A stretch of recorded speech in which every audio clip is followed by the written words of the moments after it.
This is a strong opening move that immediately stakes a claim in the center of the board, opening lines for the queen and king's bishop and setting the stage for a wide variety of tactical and strategic possibilities. This move initiates the Sicilian defense, a highly complex and combative opening where black immediately creates an unbalanced pawn structure, aiming for counterplay on the queenside and a fight for central control. This move develops a knight towards the center, controlling key squares and preparing to castle, a standard and principled response in the Sicilian defense aiming for active piece play. This move transitions into the French defense, a solid opening that aims to control the d5 square and prepare for pawn breaks in the center. This move opens the center, challenging black's pawn structure and aiming to gain space and piece activity in the early stages of this Sicilian defense variation. This captures the pawn and enters a mainline variation of the open Sicilian, establishing an equal pawn center for black. This recapture on d4 maintains white's central pawn majority and develops the knight actively, setting the stage for a French defense-like pawn structure where white often aims for a queenside pawn majority. This move, nc6, is a central pawn development that supports the d5 pawn and prepares to challenge white's knight on d4, solidifying the pawn structure. This move initiates the Kalashnikov variation of the Sicilian defense, immediately challenging black's knight and aiming to exploit the d6 square while potentially preparing a queenside pawn advance. This move solidifies the pawn structure in the center and prepares to develop the king's bishop to a more active square, reinforcing the fight for central control against white's knight on b5. This move develops the bishop to an active square, preparing to castle and potentially targeting the weakened d6 pawn. This move, the classical variation of the Sicilian defense, 6, e5, immediately contests the center and prepares to develop the kingside pieces with tempo. This move repositions the bishop to a more active square, preparing to castle kingside and supporting the knight's potential advance to c7.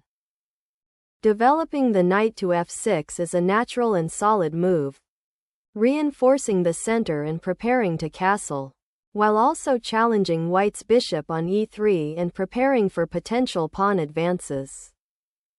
This move develops the bishop actively, aiming to pressure the knight on f6 and potentially disrupt black's pawn structure if it can be exchanged or forced to move.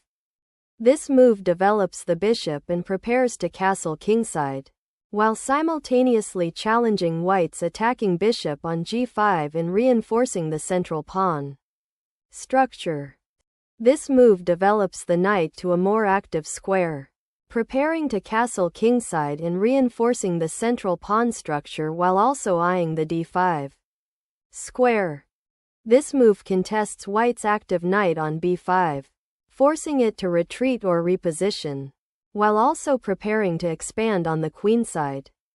This move voluntarily resolves white's strong knight on b5, accepting doubled pawns for black in exchange for a slight positional advantage on the queenside.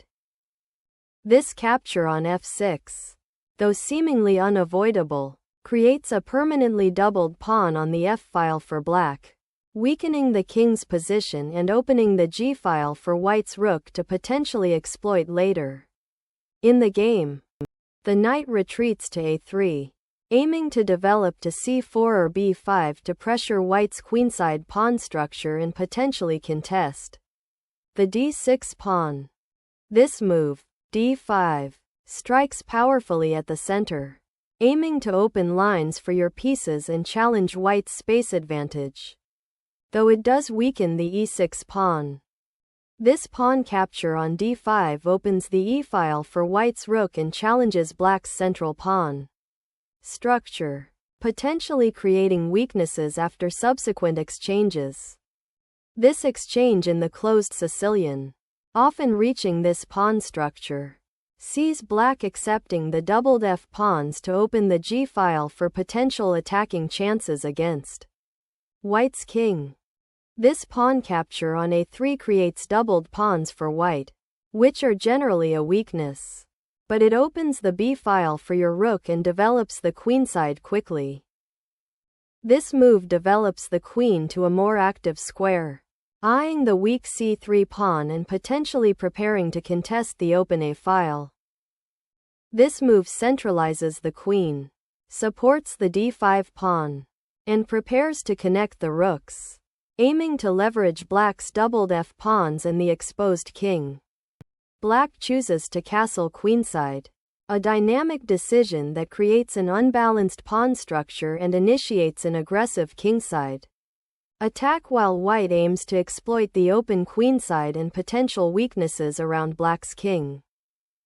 This move aims to bring the bishop back into play, targeting the weak f7 square and potentially preparing for an attack on black's uncastled king, or creating new attacking possibilities on the queenside. This move prepares to contest the open g file, reinforcing the kingside defense while potentially disrupting white's coordination on the queenside.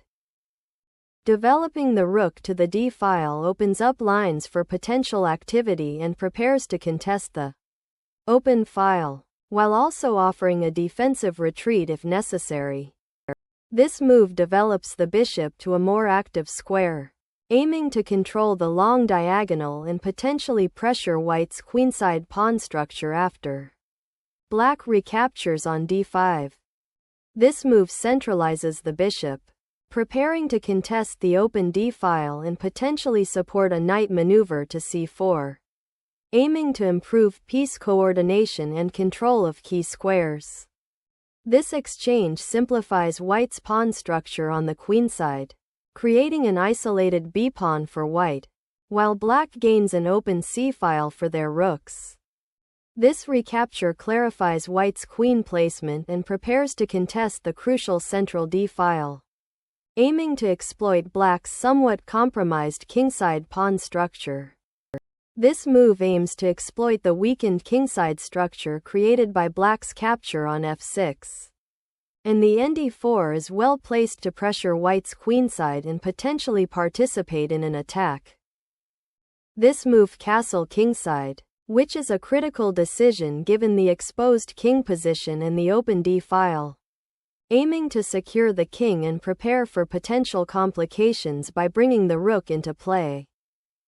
This move prepares to connect the rooks and centralize the king, a crucial prophylactic step given white's open d file and potential threats against the kingside.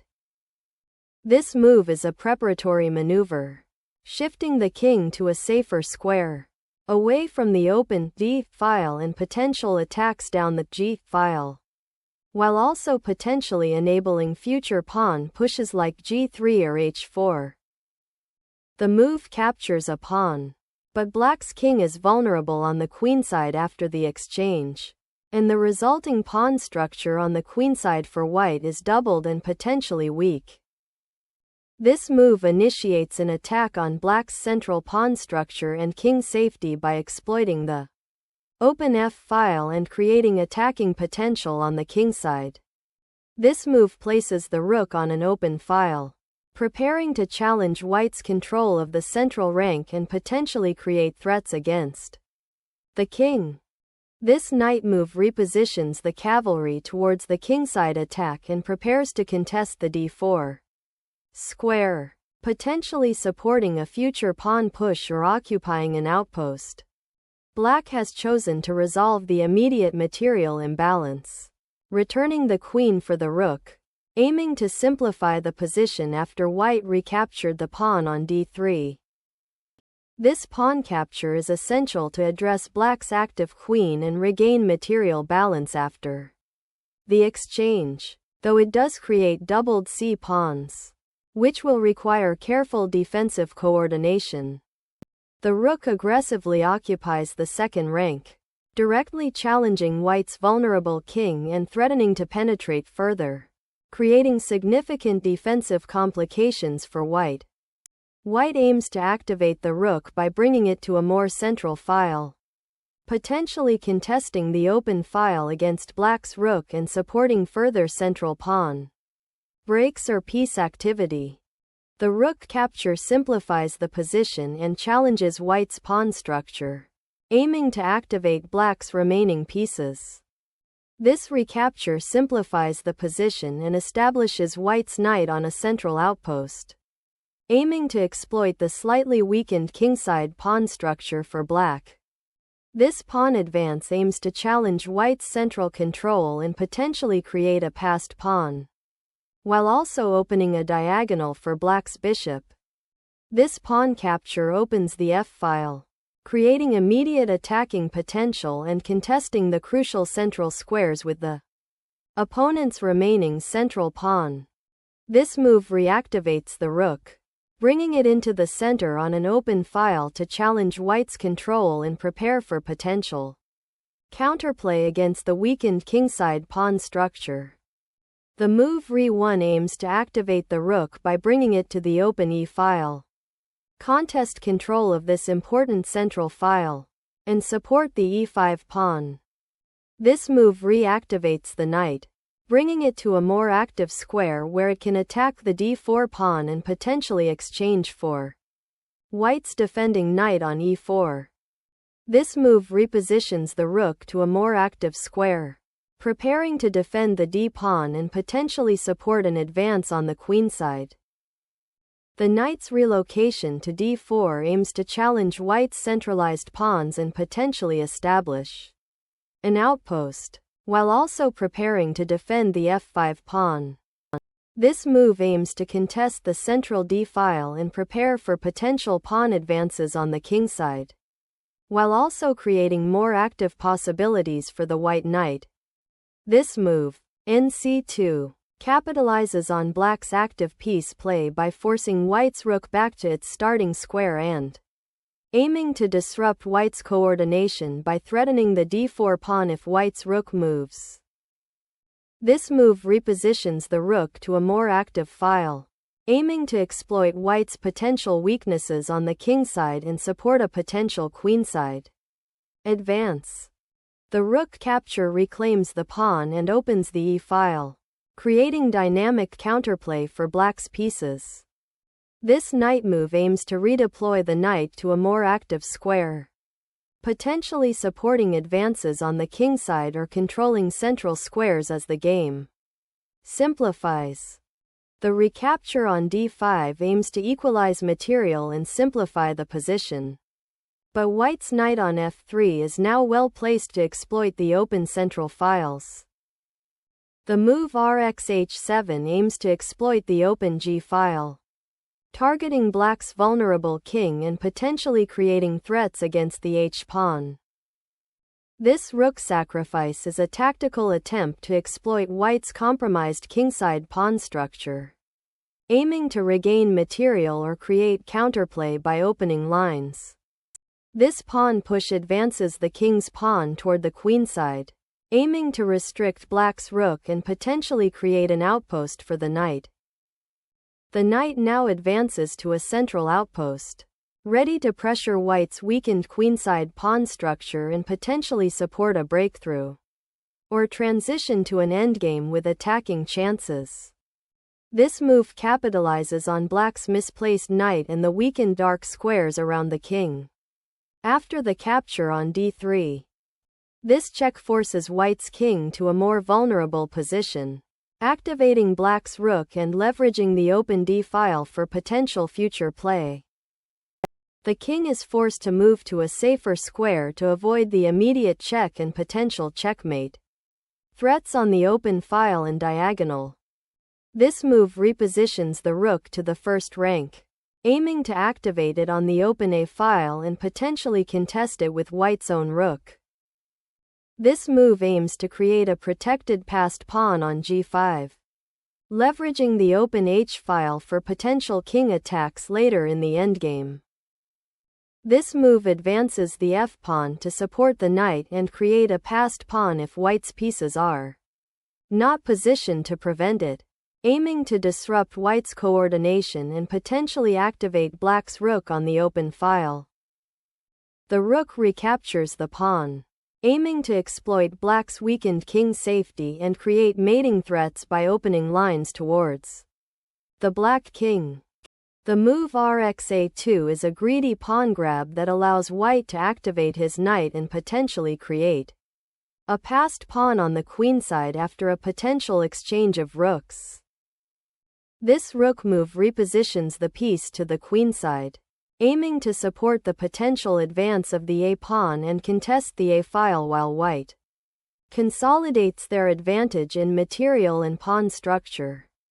This move abandons the f4 pawn and allows white to capture the rook on the a2 square, creating an imbalance in material. This move repositions the king to a safer square and prepares to support the advanced pawn on the queenside, aiming to create counterplay against black's somewhat exposed king. This move aims to reinforce the queenside and prepare for a pawn push on the a-file, which could become active if white's kingside attack falters. This move repositions the knight to a more active square, aiming to disrupt white's pawn structure and potentially support an attack on the kingside.